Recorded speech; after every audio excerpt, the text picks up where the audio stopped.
Mais avant qu'on puisse aller au don des révélations, on va faire une petite révision des dons de puissance. Parce que la fois passée, on a parlé des dons de puissance.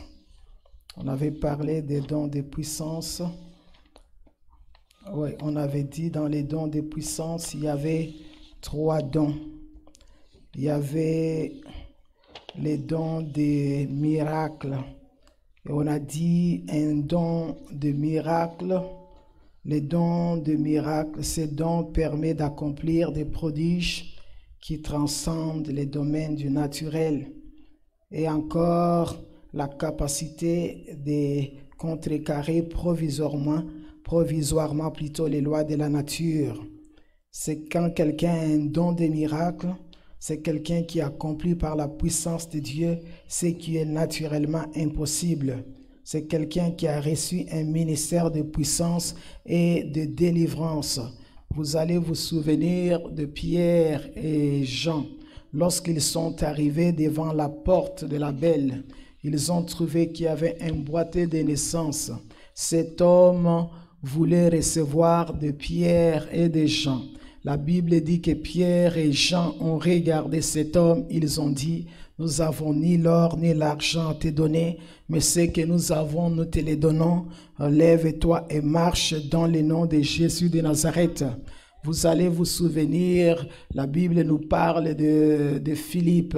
Lorsque Philippe est descendu à Samarie, la Bible dit il a prêché l'évangile. Les esprits méchants étaient en train de sortir de tous ces hommes et ces femmes qui écoutaient Philippe. Où nous voyons les miracles dans la parole de Dieu. Ces hommes ont accompli les miracles, non pas parce qu'ils étaient apôtres, mais ces hommes ont accompli les miracles parce qu'ils avaient les dons de miracles. Nous voyons Jésus lui-même avec l'aveugle né. La Bible dit que Jésus a dit que cet homme était né aveugle pour que les œuvres de Dieu se manifestent. Et celui qui donne les dons, c'est qui? C'est le Saint-Esprit. La Bible dit que le Saint-Esprit est descendu depuis les jours de la Pentecôte. Le Saint-Esprit n'a pas donné un don seulement, les dons des langues, mais le Saint-Esprit a donné aussi les dons qu'on appelle les dons de quoi? Les dons des miracles. On a parlé des dons de guérison. On a dit que les dons de guérison, celui qui possède peut guérir les maladies d'origine organique, psychique ou démoniaque. Et c'est quelqu'un qui est utilisé par Dieu comme un instrument à travers lequel il donne la guérison au corps physique au moment de son choix. Imposer, c'est quelqu'un qui impose les mains aux autres et les voit retrouver la santé par la puissance de l'esprit de façon régulière. Et c'est un instrument à travers lequel la puissance de Dieu guérit fréquemment une sorte de maladie en particulier. Il y a certaines personnes, vous allez voir, il a un don de guérison. Le Seigneur lui a fait grâce de guérir une certaine maladie en particulier, comme le sida, comme le diabète. Et les dons sont encore disponibles pour l'Église dans laquelle nous sommes. L'Église doit comprendre que nous ne pouvons pas fonctionner sans les dons du Saint-Esprit. Sans les dons du Saint-Esprit, il n'y a pas la puissance dans l'Église. Vous savez, j'étais en présence ce matin. Ce matin, j'étais en présence d'une personne qui toussait, elle toussait fréquemment, elle toussait, la personne était en train de tousser, elle toussait. Et puis directement, j'ai parlé des sirops. Et puis directement, on dirait que le Saint-Esprit m'a rappelé que ça, ce n'est pas le temps des sirops. Ça, c'est le temps où Dieu a décidé de répandre les dons des miracles, les dons de guérison. Ça va nous épargner le temps. Ça va nous épargner l'argent. Et directement, j'ai dit à la personne, je vais prier pour toi. J'ai parlé à la toux. J'ai dit, sois guéri dans le nom de Jésus. Elle a continué à tousser. J'ai cru dans l'infaillibilité de la parole de Dieu. Parce que la parole de Dieu est infaillible. Je me suis souvenu, j'ai dit dans mon cœur, le Seigneur a dit tout ce que vous demanderez en priant. Croyez que vous l'avez déjà reçu et vous le verrez s'accomplir. Et quelques heures après, c'est la personne qui me disait, tu vois, je ne tousse plus. J'ai dit, dis merci au Seigneur. C'est ça l'église. Nous devons croire dans ça. Nous devons croire dans ça, mes bien-aimés. Ça va nous épargner. Nous allons épargner l'argent. Nous allons épargner les temps de courir derrière le médecin. Nous serons en train de faire autre chose parce que les dons sont disponibles pour l'église dans laquelle nous sommes. Les dons sont disponibles. On avait parlé aussi le troisième don, c'était les dons de quoi? Les dons de foi. On a parlé de 3 fois. La foi pour être sauvé, la foi pour être sanctifié. On a dit aussi la foi qui fait des miracles. Elle est accordée à certains chrétiens. Donc c'est quelqu'un qui croit, qui peut croire Dieu pour l'impossible, qui proclame la parole, les paroles de foi avec des résultats. Comme on voit Jésus qui a dit, il a regardé les figuiers, il a dit que jamais personne ne mangeait tes fruits. Et les prochains jours, lorsqu'il passait par là, les figuiers étaient secs. Oui, ça existe encore aujourd'hui. On regarde Paul qui regarde les magiciens qui voulaient l'empêcher à prêcher la parole de Dieu. Et Paul a dit, deviens aveugle. Le monsieur est devenu aveugle sur place. C'est encore possible. C'est pourquoi nous voulons croire. Nous voulons croire que le Saint-Esprit donne encore des dons. Et nous voulons être disponibles pour les recevoir. Nous allons maintenant entrer dans notre message de ce matin. Et ce matin, nous parlons des dons de révélation. Dans les dons de révélation, il y a 3 dons. Et nous allons commencer avec la parole des connaissances. Qu'est-ce que c'est la parole des connaissances? La parole des connaissances est une faculté surnaturelle de recevoir une portion de la parole de Dieu et de la transmettre par inspiration. Ça, c'est parmi les définitions. On nous dit encore la parole des connaissances, c'est quelqu'un qui reçoit de la part de Dieu une connaissance surnaturelle d'informations et de faits qui seraient humainement impossibles. C'est quelqu'un qui annonce par révélation divine les faits précis concernant une situation. Faire connaître à d'autres la pensée de Dieu pour une situation spécifique.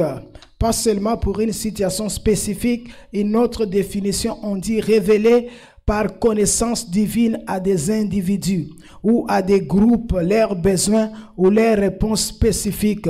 Vous savez, la parole de connaissance, c'est un don très magnifique, mes bien-aimés. La parole de connaissance peut nous révéler la couleur, l'endroit, les noms, la parole de connaissance. Et quand vous avez ces dons dans l'église, c'est vraiment merveilleux de voir comment ces dons, c'est un don souvent, ça peut opérer dans des délivrances. Et quand vous avez la parole de connaissance, vous allez voir comment c'est beau l'église. Et c'est pourquoi nous ce matin, nous voulons croire que le Saint-Esprit est présent pour nous en donner. La Bible, nous allons partir maintenant dans la parole de Dieu. On va lire dans 1 Corinthiens chapitre 8, 1 Corinthiens chapitre 12, le verset 8, et nous lirons Actes chapitre 5, le verset 1 à 3, et nous lirons Actes chapitre 9, le verset 10 à 13. 1 Corinthiens. 1 Corinthiens.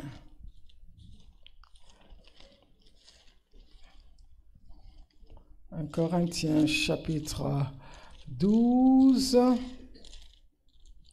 La Bible dit, le verset 8, « En effet, en l'un est donné par l'Esprit une parole de sagesse, à un autre une parole de connaissance selon le même esprit. » C'est le même esprit qui donne la parole de sagesse, c'est le même esprit qui donne la parole de connaissance. Actes chapitre 5, la Bible dit, mais un homme nommé Ananias avec Saphira, sa femme, vendit une propriété et retint une partie du prix. Sa femme le sachant, puis il apporta les restes et les déposa aux pieds des apôtres. Pierre lui dit, Ananias, pourquoi Satan a-t-il rempli ton cœur au point que tu mentes au Saint-Esprit, que tu aies retenu une partie du prix du champ? S'il n'avait pas été vendu, ne te restait-il pas? Et si, après avoir été vendu, le prix n'était-il pas à ta disposition? Comment as-tu pu mettre en ton cœur un pareil dessein? Ce n'est pas à des hommes que tu as menti, mais à Dieu. Ananias entendit ces paroles, tomba, expira. Une grande crainte saisit tous les auditeurs. Regardez la parole de connaissance, c'est beau de voir une église avec la parole de connaissance. Aujourd'hui, les pasteurs sont trompés par les fidèles. Les fidèles peuvent se présenter devant les pasteurs, ils disent des mensonges. Même dans les cures d'âme, les gens sont trompés. Pourquoi? Parce qu'il n'y a pas la parole de connaissance. La Bible dit que dans cette église-là, il y avait les Pierre et les autres qui avaient la parole de connaissance. Ils ont fait des dons. Chacun a donné une propriété. Il y avait des gens qui avaient donné des champs et des maisons. Et l'église leur a demandé d'aller vendre chacun sa propriété et de venir déposer l'argent. Donc, c'est-à-dire, Pierre est en train même de dire, il y avait une possibilité. Si quand tu as vendu ta propriété, tu devais dire, l'église, j'ai changé d'avis. Je vous donne la moitié. Et moi aussi, je retiens la moitié. Ça pouvait être correct. L'église pouvait accepter cela. Et Dieu aussi devait accepter. Et Pierre lui dit même, quand tu as vendu ta propriété, tu devais dire, j'ai changé d'avis, je ne vous donne plus. Ça devait être correct. Mais Ananias et Saphira, ce couple ignorait que ces hommes-là n'avaient pas seulement reçu le Saint-Esprit, mais le Saint-Esprit l'avait doté de dons. Le Saint-Esprit leur avait donné des dons. Et c'est comme ça, Ananias et Saphira se sont dit, nous allons cacher une partie de l'argent. Et nous allons quand nous irons à l'église, nous allons dire, nous avons vendu à ce prix-là. Dès que Ananias se présente, le Saint-Esprit parle à Pierre. Non, ce n'est pas ça. Ce n'est pas à ce prix-là qu'ils ont vendu. Ils ont retenu une partie. Regardez, ça c'est le don. Ce n'est pas parce qu'ils étaient apôtres. Non, mes bien-aimés, c'est le don, la parole de connaissance. La parole de connaissance, c'est un don très merveilleux. Ça peut nous révéler l'endroit. Ça peut nous révéler. Je me rappelle, quand on était au pays, l'église dans laquelle on était, c'était une église de réveil. Les sœurs, des frères avaient des dons. Les gens étaient remplis du Saint-Esprit. Ils avaient des dons. Un jour, je me rappelle, ce matin, on s'est réveillé. Il y a une sœur qui est allée voir le pasteur, lui a dit, pasteur, à 9h tel, avec exactitude, il y a une délégation, quelqu'un qui sera envoyé par un homme qui était dans la ville. Il s'était présenté aussi comme un homme de Dieu, mais c'était un sataniste qui s'était déguisé. Il parlait au pasteur, dit que la délégation va venir avec une lettre à telle heure. Et puis la lettre, on va écrire avec un stylo rouge. Mais bien aimé, c'était avec exactitude. À cette heure-là, la délégation s'est présentée. Avec cette lettre-là, on a écrit avec quoi? Un stylo rouge. Ce n'est pas les pasteurs qui avaient reçu ça. C'est une sœur. Elle venait d'arriver, nouvellement arrivée. Et quand elle est arrivée, le Seigneur l'a délivrée. Et directement, elle a été remplie du Saint-Esprit. Oh, c'était merveilleux de voir. Oh, c'était merveilleux. Les gens comprenaient que on ne pouvait pas vivre de n'importe quelle manière. Si vous parlez derrière un frère ou bien une sœur, dès que vous vous présentez dans sa présence, vous allez entendre, elle commence à dire, à telle heure, vous avez dit ça. Vous avez dit comme ça pour tel et pour tel autre.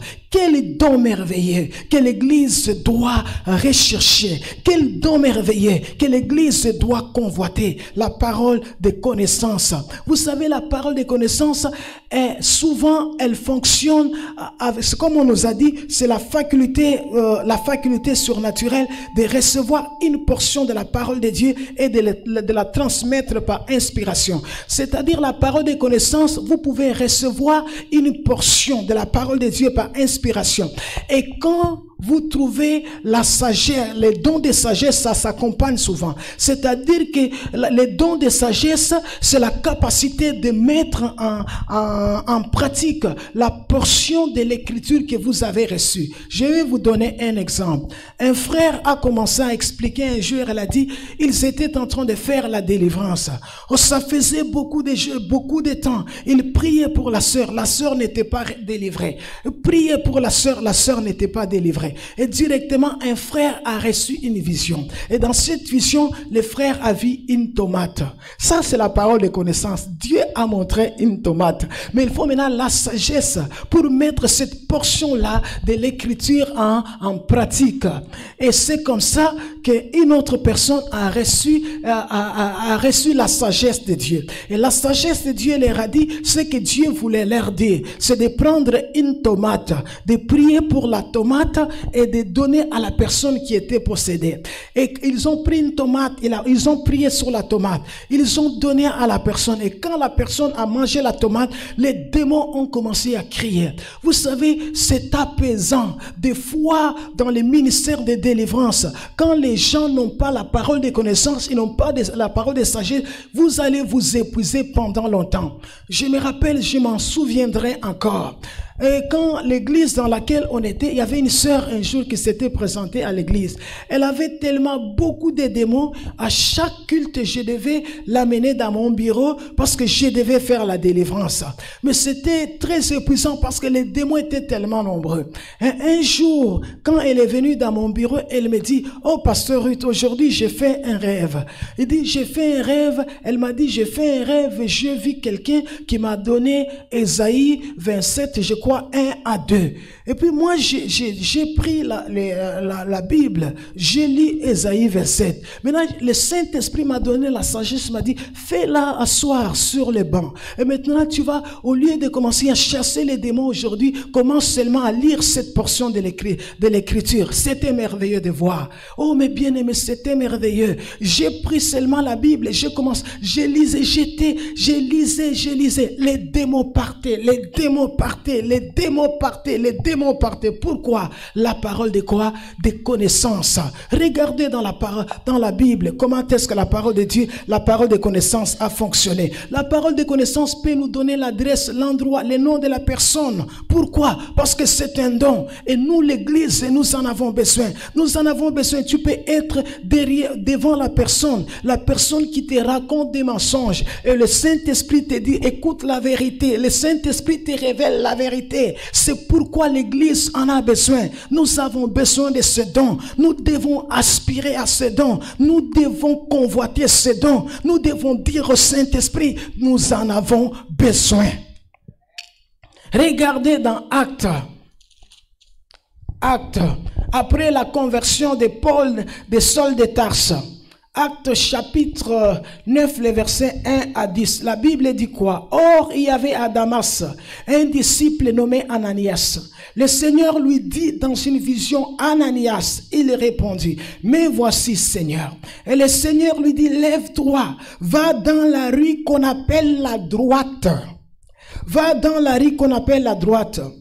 Et recherche dans la maison de Judas un homme, Saul de Tarse, car il prie. Il a vu dans une vision un homme du nom d'Ananias qui entrait et qui lui imposait les mains afin qu'il reçoive la vie. Ananias répondit, Seigneur, j'ai appris de plusieurs personnes tous les maux que cet homme a fait à tes saints dans Jérusalem. Il a ici des pouvoirs de la part des principaux sacrificateurs. pour des pouvoirs, pour les lier, pour lier tous ceux qui invoquent ton nom. Mais le Seigneur lui dit, va, car cet homme, c'est un instrument que j'ai choisi pour porter mon nom devant les nations, devant les rois et devant les fils d'Israël. Et je lui montrerai tout ce qu'il doit souffrir pour mon nom. La Bible dit Ananias voyait encore Saul de Tarse comme un meurtrier, mais pourtant le Seigneur l'avait déjà rencontré sur le chemin. Et la Bible dit que c'est comme ça que Saul de Tarse était déjà converti. Et pendant ce temps-là, il était aveugle, parce que lorsqu'il est tombé sur le chemin de Damas, il est devenu aveugle. La Bible nous dit quoi? Et c'est comme ça que Paul était dans la prière. Et le Seigneur, dans une vision, il dit à Ananias, va dans une rue qu'on appelle la droite, va chercher cet homme qui s'appelle Saul de Tarse. Va, il est en train de prier. Il voit dans une vision un homme qui entre, qui lui impose les mains pour qu'il recouvre la vie. Ananias voulait dire au Seigneur, c'est un meurtrier. Il a le pouvoir de la part des souverains sacrificateurs pour lier tes serviteurs et les amener à Jérusalem. Le Seigneur a dit, Ananias, tu es en retard. Je l'ai déjà sauvé. Je l'ai déjà rencontré sur le chemin de Damas. Ce n'est plus ce Saul-là que tu as connu. C'est un instrument maintenant. Un instrument que j'ai choisi pour aller témoigner devant les rois, devant les gouverneurs. Et lui aussi, il va souffrir. Et c'est comme ça qu'Ananias est allé. Celui qui lui avait donné, ce n'est pas un voisin qui lui a donné le nom de Saul de Tarse. Ce n'est pas un frère, non. C'était le Seigneur. Pourquoi? Parce que Ananias avait ce qu'on appelle les dons de quoi? Il avait ce qu'on appelle la parole de quoi? Des connaissances. Vous savez, j'étais épaté, comme je dis toujours, j'étais en train de regarder un jour mon frère Af. C'est merveilleux de voir comment la parole de connaissance est en train de fonctionner. C'est merveilleux. Vous savez, quand vous avez déjà prié, ils avaient fait un jeûne de 7 jours. Et dans ce jeûne de 7 jours, il y avait une sœur. Cette sœur avait demandé à Dieu un mari. Elle avait demandé à Dieu un mari. Seigneur, donne-moi un mari. Et c'est comme ça qu'après les jeûnes, ils sont allés à l'église. Mais la parole de connaissance a commencé à fonctionner. Et lorsqu'il s'est tenu debout, il a regardé un frère. Il a regardé ce frère-là. Il a dit, frère, le Seigneur me dit que tu n'es pas marié.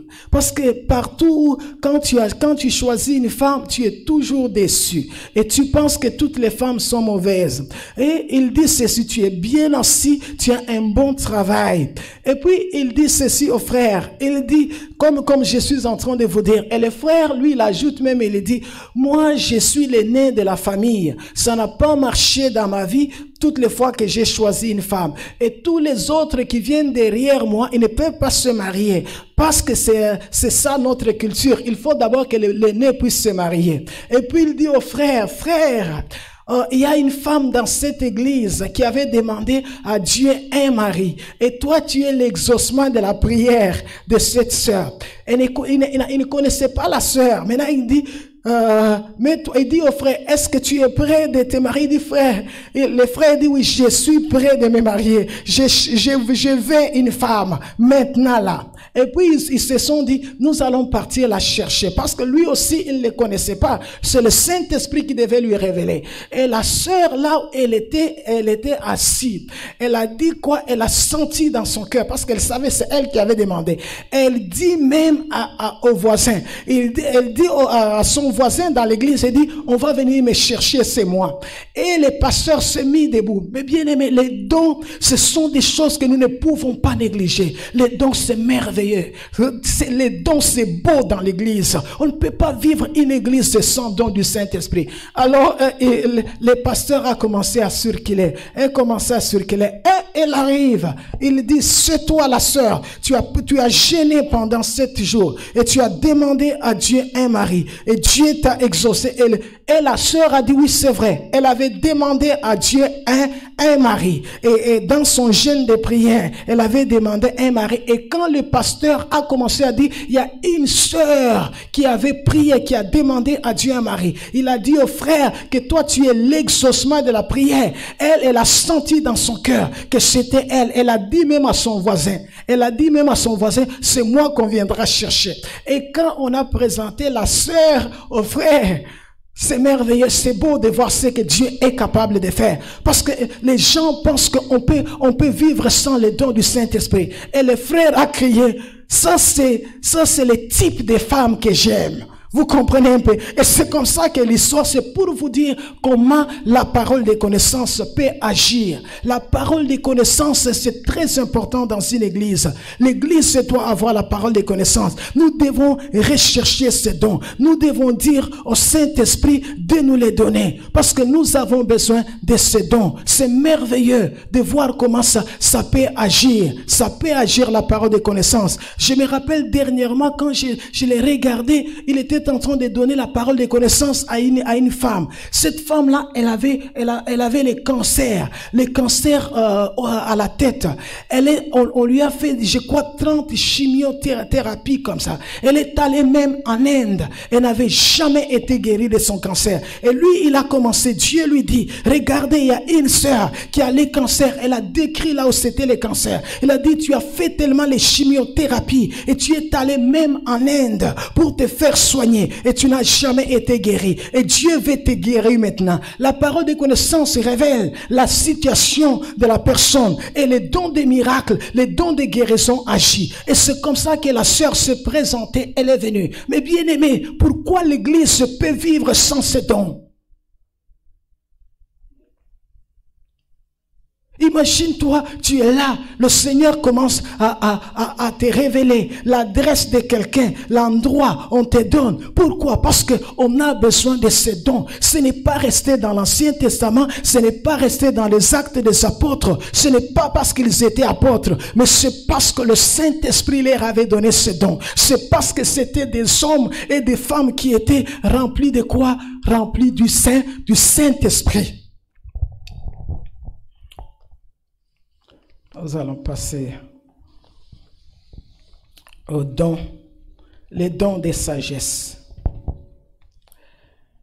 Les dons de sagesse est une faculté surnaturelle d'appliquer avec exactitude l'information fournie par la parole des connaissances et d'en tirer les leçons spirituelles.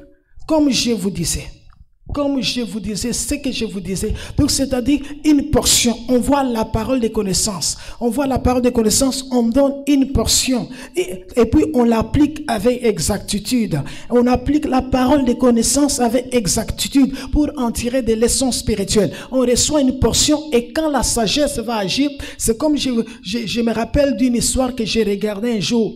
Il y a une sœur qui est partie dans cette église dont je suis en train de vous parler. Parce que ça m'a inspiré de rechercher la plénitude du Saint-Esprit, de rechercher les dons. La sœur est allée dans cette église. Elle avait les problèmes du boulot. Elle ne trouvait jamais les boulots. Et là, elle avait un diplôme comme infirmière, mais jamais elle a trouvé du boulot. Et pendant qu'ils étaient en train de prier, et les pasteurs étaient en train de passer et Dieu a pointé la sœur et Dieu a dit, tu es en train de chercher du travail. Tu es en train de chercher du travail et jamais tu as trouvé du travail. Regardez. Et puis Dieu révèle quelque chose qui s'était passé dans les temps passés. Et Dieu révèle, il donne même les noms de la personne. Il dit, tu connais tel? Il dit, je connais tel, ça fait longtemps. Je pense qu'il y avait 10 ans ou quelque chose qui s'était déjà écoulé. Et ça faisait très longtemps. Et la parole de connaissance révèle. Il dit que tu sais quoi? La personne là, un jour, elle t'a donné de l'argent. Et l'argent là, c'était en papier. Il dit que la personne qui t'avait donné de l'argent, c'était un point de contact. Elle était venue seulement pour te voler tout l'argent que tu avais dans ta vie. Et c'est pourquoi tu ne trouveras jamais du travail. Regardez la beauté de la parole de connaissance. Mais lorsque Dieu a dit ça, et la personne a confirmé les paroles du pasteur, il a dit, oui, je connais telle personne, oui, tel jour, elle m'avait donné cet argent-là. Elle a décrit même cet argent-là. Mais là, la parole de sagesse devait agir. Comment est-ce que Dieu devait prier qu'on prie pour sa délivrance? Et le Saint-Esprit dit au pasteur, maintenant tu vas prendre son sac. Tu vas prendre son sac, tu vas prier sur son sac. Parce que j'aimerais que cet argent-là apparaisse dans son sac. Cet argent-là apparaisse dans son sac pour sa délivrance. C'est fou. Si vous ne croyez pas, mes bien-aimés, c'est fou. C'était là, c'est en direct. Ce n'est pas des choses qu'on a tourné à côté. Et la sœur a dit, le pasteur a dit à la sœur, donne-moi ton sac. Oui, regardez la parole de connaissance. La parole de connaissance a révélé. C'est parce que quelqu'un lui avait donné de l'argent. C'est pourquoi nous ne pouvons pas prendre tout ce que les gens nous donnent. Si nous avons le Saint-Esprit qui nous parle, quelqu'un viendra nous donner de l'argent et le Saint-Esprit nous dit ne le prends pas. Oui, ne le prends pas. Parce que le Saint-Esprit connaît. Les chrétiens aujourd'hui, on marche dans l'aveuglement. On est des sourds. On est des sourds, des aveugles qui marchent. On n'entend rien de la part du Saint-Esprit. Et on pense, et cette sœur, si elle n'était pas passée dans cette église, devant cet homme qui avait la parole de connaissance, elle resterait toute sa vie comme ça. Et c'est comme ça que le pasteur a pris son sac. Il a pris son sac, il a prié sur son sac, il a prié pour son sac. Et le Seigneur a dit, l'argent qu'on lui avait donné est apparu dans son sac. Et on a enlevé et la sœur témoignait, c'est le même argent que cet homme-là lui avait donné. Cette femme-là plutôt. Mais bien aimé, est-ce qu'on ne peut pas avoir des dons? Est-ce que vous ne pouvez pas désirer les dons du Saint-Esprit? Vous ne pouvez pas désirer les dons. On en a besoin.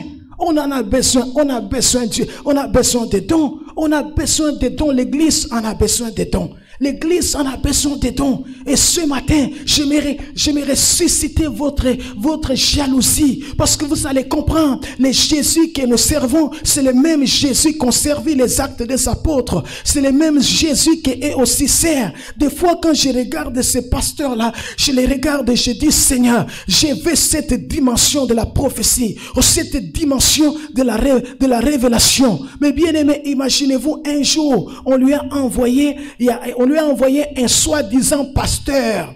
Un homme, c'était un sataniste. On lui a dit ceci, va acheter la chemise pastorale et l'école pastorale. Va se présenter devant lui. Va lui dire que tu as des problèmes. Parce que quand il va te mettre les mains, il va commencer à prier pour toi et toi tu vas l'attaquer. Combien de pasteurs tomberaient dans ce piège? Combien vont tomber dans ce piège? Et directement, qu'est-ce qu'on a? Les messieurs est allé. Imaginez-vous quand vous voyez quelqu'un devant vous avec une chemise pastorale, avec la colle pastorale, qu'est-ce que vous allez dire? J'ai un pasteur devant moi. Et j'aime sa sagesse. C'est un homme humble et très sage. Il passe et puis il s'arrête devant cet homme. Il le regarde. Et puis le monsieur dit, j'aimerais que tu pries pour moi. Et puis il dit, j'ai prié pour toi, pourquoi? Il dit, parce que je suis pasteur. J'ai beaucoup de problèmes. Il écoute d'abord, il est en train d'écouter. Il écoute. Et puis, le monsieur lui dit, mon église est tel endroit et tel endroit. Il écoute. Et puis il le regarde, dit, non, c'est faux, tu n'es pas pasteur. Tu es sataniste. On t'a délégué. Il dit, cette chemise, il y a 3 jours, tu l'as achetée dans tel marché. Quelle humiliation pour cet homme-là. Et directement, cet homme a été confus. Il a prié pour ces satanistes. Il a renoncé au satanisme. Il est devenu chrétien. Pourquoi? Parce qu'il avait la parole de la connaissance. Parce que si tu n'as pas la parole de connaissance, tout le monde qui se présentera devant toi, oh, mets-moi les mains. Je suis pasteur, j'ai des problèmes. Directement, on met les mains. On commence à dire, Seigneur, aide-les. C'est faux. Pourquoi? Parce qu'on n'a pas de dons. Quel aveuglement, quelle sourdité. La parole de sagesse. Quelqu'un qui reçoit une sagesse et une révélation surnaturelle de Dieu pour des situations précises. C'est quelqu'un qui est loin par le Saint-Esprit pour donner aux autres des conseils qui répondent à leurs besoins. Recevoir et communiquer de quelque façon les voies de Dieu qui s'appliquent à une situation spécifique. Recevoir une compréhension particulière du Seigneur pour résoudre une situation ou un problème particulier. Et nous allons prendre Matthieu. Nous allons voir l'exemple de la parole de sagesse. Matthieu chapitre 22.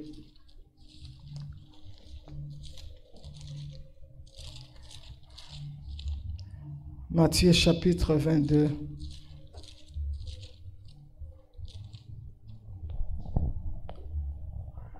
Matthieu 22.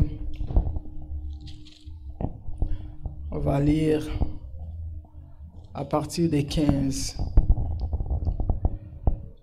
Alors les pharisiens allèrent se consulter sur le moyen de surprendre Jésus par ses propres paroles. Ils envoyèrent auprès de lui leurs disciples avec les Hérodiens, qui dirent: Maître, nous savons que tu es vrai et que tu enseignes la voie de Dieu selon la vérité, sans s'inquiéter de personne, car tu ne regardes pas à l'apparence des hommes. Dis-nous donc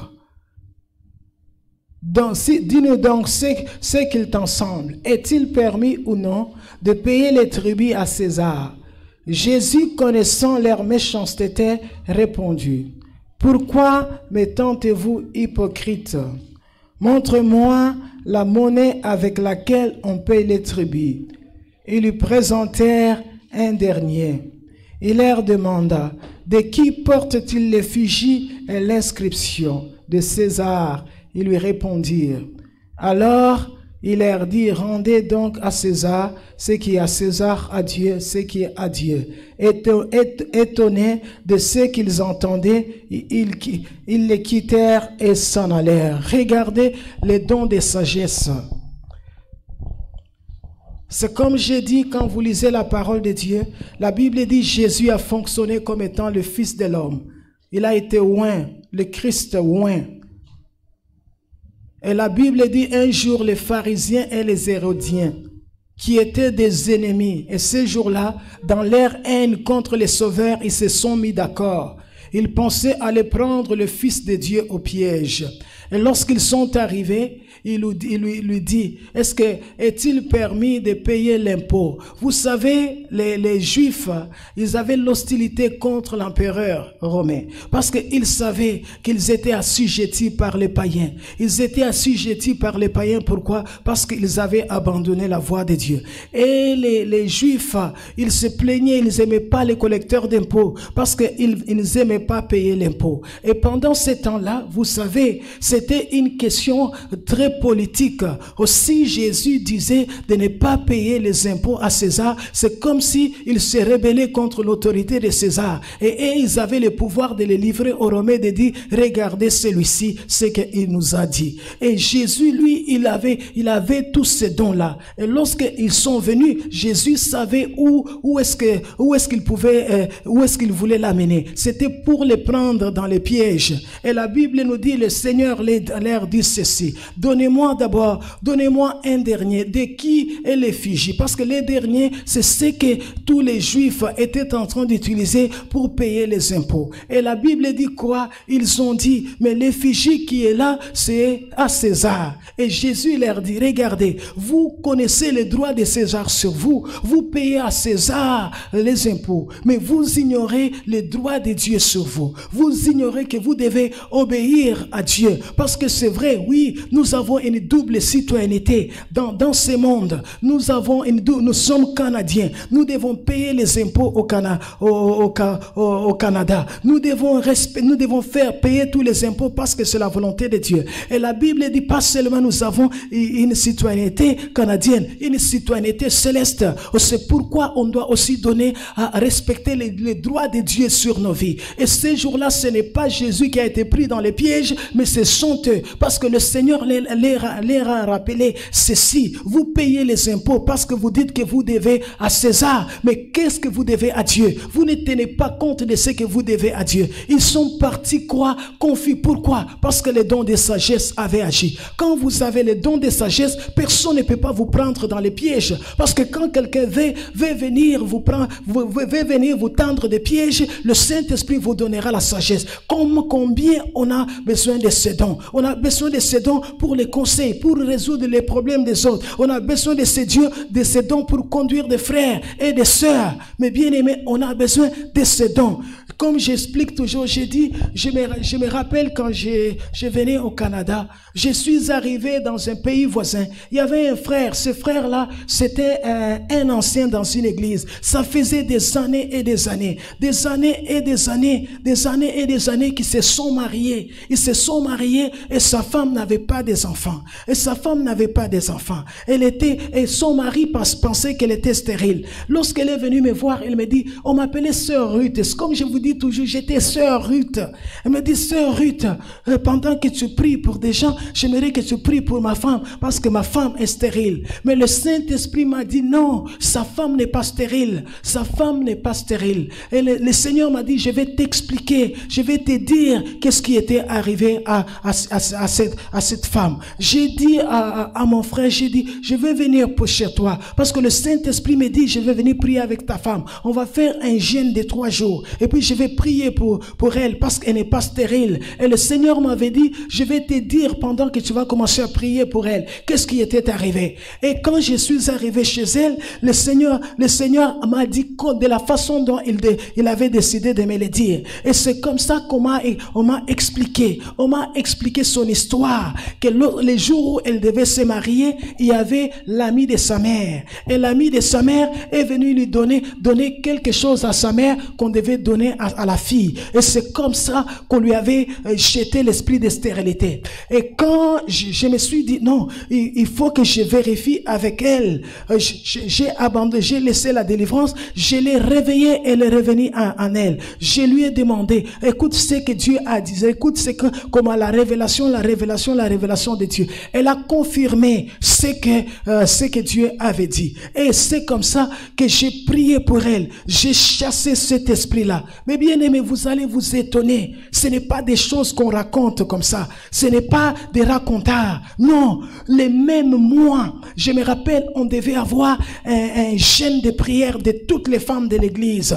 Quand on a prié avec elle, je l'ai laissé partir. Et à la fin du mois, comme on avait les jeûnes et prières, on devait se rencontrer. Et quand je l'ai rencontrée, elle était en train de cracher. Et aujourd'hui, elle a des enfants. Cet enfant-là est né en 98. Quel âge a cet enfant? Vous comprenez un peu? Ces dons-là, ça existe. Et c'est pourquoi nous ne pouvons pas accepter une église où les gens parlent seulement langue. Non! Le Saint-Esprit qui a donné les dons de langue, il a donné la parole de connaissance, il a donné la foi, il a donné les miracles, il a donné la parole de sagesse, il a donné la parole de connaissance.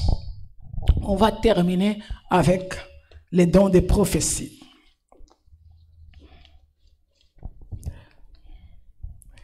La prophétie est une faculté surnaturelle qui permet de prédire occasionnellement des événements. Quelqu'un qui prophétise, il parle sous l'inspiration de l'Esprit de Dieu. Il confirme, il appuie la vérité révélée.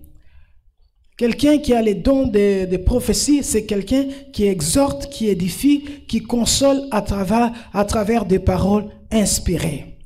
Et nous allons prendre quelques versets. On va aller dans le livre des Corinthiens. Corinthiens chapitre 12. On sera là dans 12, dans 14. On va lire Corinthiens. 1 Corinthiens chapitre 12. Écoutez ce que la Bible nous dit. 1 Corinthiens chapitre 12, le verset 10. La Bible dit, un autre les dons d'opérer des miracles, un autre la prophétie, un autre le discernement des esprits, un autre la diversité des langues, un autre l'interprétation des langues. Écoutez maintenant, on va lire, je vais lire aussi Corinthiens chapitre 14, les versets 1 à 3. La Bible dit, recherchez l'amour, aspirez aussi aux dons spirituels, mais surtout à celui des prophéties. Est-ce que vous écoutez ça? Est-ce que vous écoutez ça? On dit, recherchez l'amour, aspirez aux dons spirituels, mais surtout à celui de quoi? Des prophéties. Surtout à celui des prophéties. On dit quoi? Surtout à celui de quoi? Des prophéties. On dit en effet, celui qui parle en langue ne parle pas aux hommes, mais à Dieu, car personne ne les comprend. Et c'est en esprit qu'il dit des mystères. Et celui qui prophétise, au contraire, parle aux hommes, les édifie, les exhorte, les console. Et la Bible dit, celui qui parle en langue s'édifie lui-même, mais celui qui prophétise édifie l'Église. Écoutez maintenant le verset 11. On dit de même, puisque vous aspirez aux dons spirituels, que ce soit pour l'édification de l'esprit, que ce soit pour l'édification de l'Église, que vous cherchez à en posséder en abondance. Et la Bible dit, c'est pourquoi celui qui parle en langue prie pour avoir les dons d'interpréter. Et car j'ai pris en langue, car si je prie en langue plutôt, mon esprit est en prière, mais mon intelligence demeure stérile. Que faire donc? Je prierai par l'esprit, mais je prierai aussi avec l'intelligence. On va sauter, on va aller au verset 14. On est au verset 14, le verset 14 qu'on a lu, on a dit, non, je disais, on va sauter, on va aller au verset 21, c'est très important. La Bible dit quoi? On commence par le verset 20. Frères, ne soyez pas des enfants sous les rapports du jugement, mais pour la méchanceté, soyez des enfants. Et à l'égard du jugement, soyez des hommes faits. Il est écrit dans la loi que c'est par des hommes d'une autre langue et par les lèvres étrangères que je parlerai à ce peuple. Et ils ne m'écouteront pas, même ainsi, dit le Seigneur. Le verset 22. Par conséquent, les langues sont un signe, non pour les croyants, mais pour les non-croyants. La prophétie, au contraire, c'est un signe, non pas pour les non-croyants, mais pour les croyants. Il dit, si donc dans une assemblée de l'église entière, tous parlent en langue, et qu'il entre de simples auditeurs, de non-croyants, ne diront-ils pas que vous êtes fous? Mais si tous prophétisent, et qu'il entre un non-croyant, ou un simple auditeur, il est convaincu par tous, il est jugé par tous, les secrets de son cœur sont dévoilés, de telle sorte que tombant sur la face, il adore Dieu, et publiera que Dieu est réellement au milieu de vous. Amen. La Bible dit que c'est Paul qui dit ceci. Il dit, celui qui parle en langue s'édifie soi-même, mais celui qui parle, qui prophétise, édifie l'église. La Bible dit que quand je prie en langue, je suis en train de m'édifier moi-même. Mais quand je prophétise, j'édifie l'église. La Bible dit que celui qui parle la Bible dit aspirer au don, surtout à celui des prophéties. Et la Bible dit que celui qui parle, celui qui prophétise est plus grand que celui qui parle en langue, à condition que celui qui parle en langue puisse demander à Dieu les dons d'interpréter. Et Paul nous dit ceci, il dit que les langues, c'est un signe pour les non-croyants et non pas pour les croyants. Suivez bien ce que je vais vous expliquer. Parce que la Bible dit que Dieu, un jour, il a parlé par le prophète Ésaïe. Dieu disait, parce que Israël avait rejeté sa parole, un jour Dieu leur parlerait dans une langue étrangère. Et la Bible dit quoi? Que cette prophétie s'est accomplie lorsque les Assyriens sont allés envahir le pays d'Israël et que les Hébreux ont entendu la langue assyrienne parler au milieu d'eux. d'eux. La Bible dit que c'était la conséquence de leur rejet de la parole de Dieu, parce qu'ils étaient des incrédules. Et Dieu dit que les langues, c'est un signe pour ceux qui rejettent la parole, pour les incrédules, pour les gens qui ne sont pas prêts à recevoir la vérité. Et c'est comme ça que Dieu avait choisi de leur parler dans la langue assyrienne. Donc les langues, c'est un signe de jugement pour ceux qui rejettent la parole de Dieu, comme ces filles des temps d'Ésaïe. Et Dieu et Paul nous dit maintenant, il dit qu'est-ce qu'on doit faire dans les assemblées des saints. Donc dans des assemblées des saints, ils entrent aussi des étrangers. Et puis il dit ceci, aussi il entrerait des étrangers au milieu de nous, et que l'église entière est en train de parler en langue, sans qu'il y ait quelqu'un qui interprète.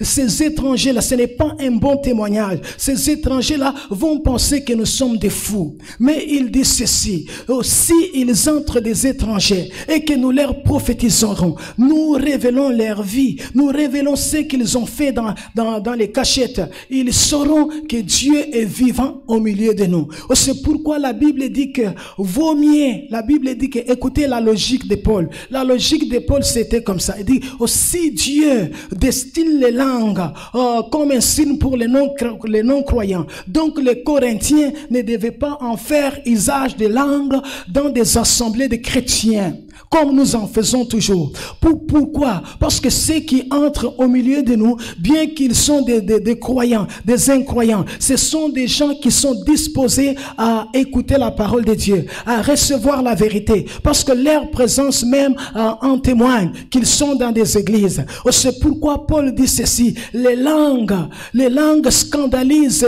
les non-croyants, mais les prophéties, ça les aide dans les recherches de Dieu. Et c'est pourquoi nous les croyants, la Bible dit, nous devons tous prophétiser. Pendant que je lisais, je dis, ah oui, je vais contrôler ma langue. Parce qu'on dit que, Paul dit ceci, que les prophéties, c'est un signe pour les croyants. C'est un signe pour les croyants et non pas pour les non-croyants. Donc, c'est-à-dire, quand nous sommes dans des assemblées, si tu pries seul, tu peux parler en langue parce que tu t'édifies toi-même. Aussi, on est en train de prier, tu peux prier à voix basse. Ta langue là, on veut que tu t'édifies toi-même. Mais la Bible dit que, parce que les prophéties aident les non-croyants dans leur recherche de Dieu. Mais les langues les empêchent. La Bible dit que c'est un signe. Quand un peuple rejette la parole de Dieu, Dieu décide de leur parler dans les langues étrangères. Et c'est pourquoi Paul dit que si les étrangers sont au milieu de nous et que nous parlons tous la langue, sans qu'il y ait quelqu'un qui interprète, ils vont penser que nous sommes des fous. Et c'est pourquoi les chrétiens doivent contrôler leur parler en langue. Oui, je parle en langue, je prie en esprit, mais je m'édifie moi-même. Mais quand je prophétise, j'édifie l'église. C'est pourquoi la Bible nous dit quoi? La Bible dit quoi? Recherchez les dons, aspirez aux dons, et surtout à celui des prophéties. Écoutez, on dit ainsi, c'est le verset 39, ainsi donc frères, aspirez aux dons des prophéties, n'empêchez pas de parler en langue, mais que tout se fasse avec bienfaisance, avec ordre. Si vous parlez en langue, priez pour les dons d'interprétation. Dieu veut que toute l'église, que nous puissions prophétiser. Et la Bible dit que quand les païens, les non-croyants entrent dans une église, on parle en langue sans l'interprétation, c'est un mauvais témoignage. Ça les scandalise. Ils pensent que les chrétiens sont des fous. Mais quand ils entrent dans une église, tous se prophétisent. Ils tombent, ils témoignent que Dieu est vivant. Nous allons nous tenir debout.